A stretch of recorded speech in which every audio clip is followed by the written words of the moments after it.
An object moves in a straight line. It has velocity in meters per second after time t in seconds, given by v of t equals 2 minus 3t plus t squared.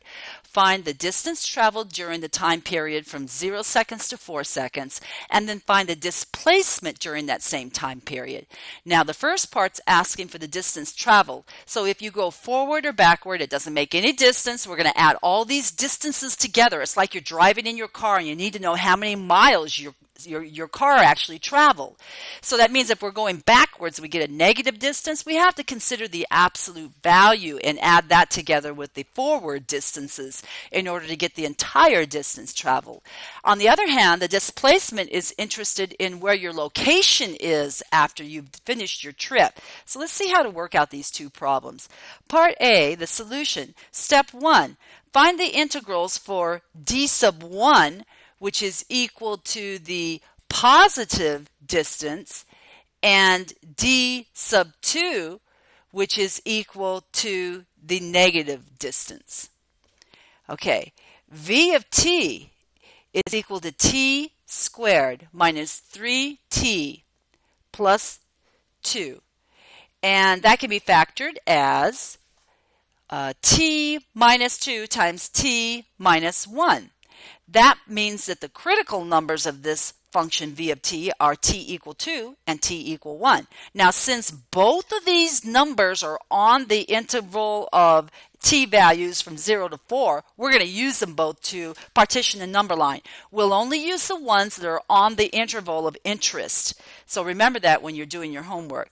So the sign graph, we write the product of v of t, t minus 2 times t minus 1, and we draw our t-axis from 0 to 4, and we partition it at t equal 1 and t equal 2.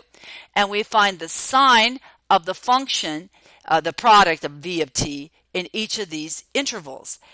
And that means that the positive portion of distance, d sub plus, is the integral from 0 to 1 v of t dt, union together with the integral of 2 to 4 of v of t dt.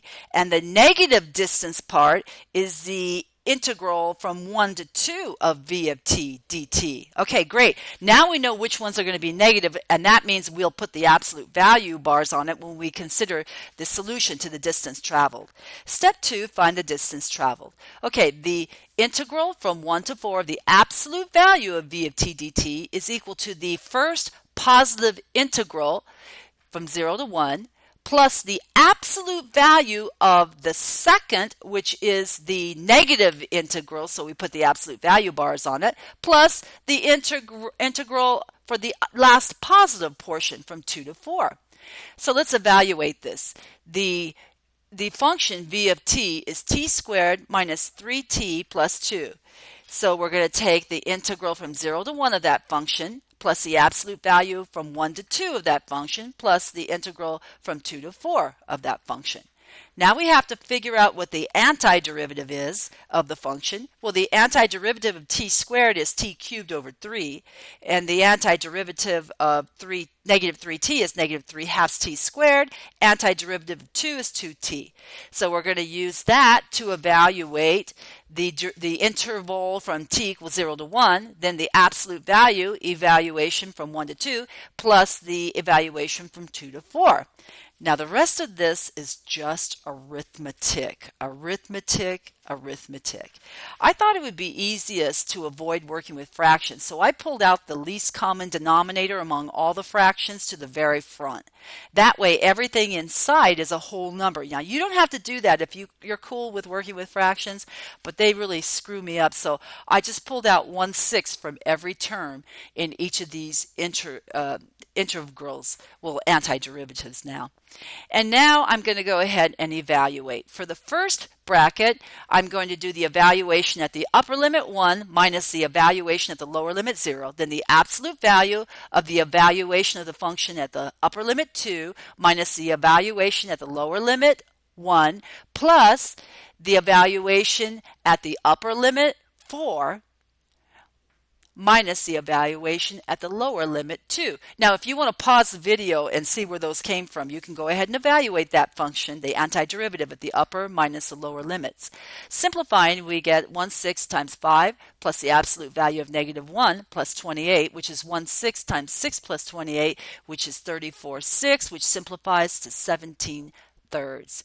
So 17/3 meters is the travel distance that we did in this problem. Now, the displacement's different. Here we just want to know where we end up at the end. So we take the integral from 0 to 4 of v of t dt. And that's equal to 0 to 4 of t squared minus 3t plus 2. Take the antiderivative, t cubed over 3 minus 3t squared over 2 plus 2t. Evaluate that from 0 all the way to 4. Pull out that LCD, which I like to do to avoid working with fractions. 1/6 times 2t cubed minus 9t squared plus 12t, evaluated from 0 to 4. That's 1/6 times the evaluation at 4 minus the evaluation at 0. So that's equal to 1/6 times the simplification, which would be 128 minus 144 plus 48 minus 0 for the second evaluation. So that's 1/6 times 32. That gives us 32/6, which simplifies to 16/3 meters. That's the overall distance that we traveled, our location. That's the change in our location. And it makes sense that it would be a little smaller than the Part A, because in Part A, we considered the addition of the absolute value of the portion where we were actually going backwards, while here we went ahead and did the entire distance, and we didn't add anything extra to it. It's the actual displacement. It's not the distance. It's the actual location where we moved ahead.